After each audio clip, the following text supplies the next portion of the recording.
Hi, எங்கள் வீட்டு கிச்சனுக்கு ரொம்ப நாளாக ஒரு காஸ்ட் அண்ட் குக்வேர் செட் வாங்கணும்னு நினச்சிட்டே இருந்தேன். ஸோ ஃபைனலாக த இண்டஸ் வேலி அப்படிங்கிற வெப்சைட்லேருந்து ஆர்டர் பண்ணியிருந்தேன். நான் வாங்கினது இவங்களோட cost and cookware set combo.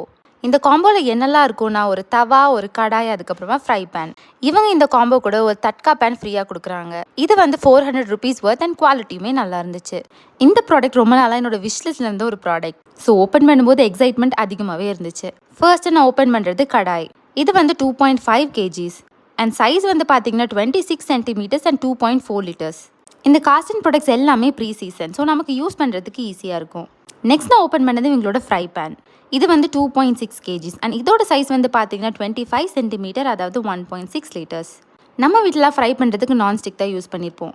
So அதை ரீப்ளேஸ் பண்ணிவிட்டு இந்த மாதிரி காஸ்ட் அயர்ன் வந்து நீங்கள் ட்ரை பண்ணி பாருங்கள். ஸோ ஃபைனலாக இவங்களோட தவா.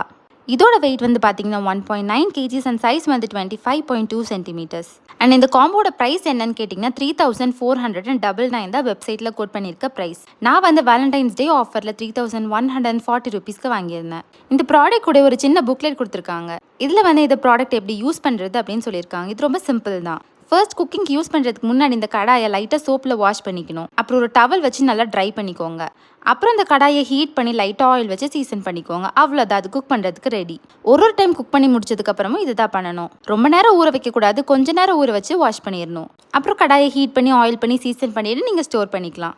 நம்ம கிச்சனில் இருக்க மற்ற குக்வேர்ஸை விட இதோட மெயின்டெனன்ஸ் கொஞ்சம் டிஃப்ரெண்ட்டாக இருக்கும். பட் இது நம்ம ஃபேமிலியோட ஹெல்த்துக்கு நல்லதுன்னா அது நீங்கள் காம்ப்ரமைஸ் பண்ணுறதுல தப்பே இல்லை. இந்த காஸ்ட் அயர்ன் மூலமாக நம்ம சமைக்கிற சாப்பாட்டில் அயன் செய்கிறது அப்படின்னு சொல்கிறாங்க. பட் இது கண்டிப்பாக நம்ம பாடிக்கு தேவையான டெய்லி ரெக்குயர்மெண்ட் அயன் அவ்வளோலாம் சேராது. But maybe little or negligible அமௌண்ட்டாக இருக்கலாம். அண்ட் இந்த வெப்சைட்டில் இது நேச்சுரலி நான்ஸ்டிக் அப்படின்னு சொல்லியிருக்காங்க. பட் இது இந்த ஆக்சுவல் நான்ஸ்டிக் அளவுக்கு நான்ஸ்டிக்காகவும் இல்லை, அதே மாதிரி ரொம்ப ஒட்டவும் இல்லை, ஒரு மாதிரி மீடியமாக இருக்குது. அண்ட் இந்த மாதிரி காஸ்ட் அயர்ன் எல்லாம் ஒன் டைம் இன்வெஸ்ட்மெண்ட் தான், ரொம்ப நாளைக்கு வரும். வீடியோ பிடிச்சா லைக் பண்ணுங்கள். பாய்.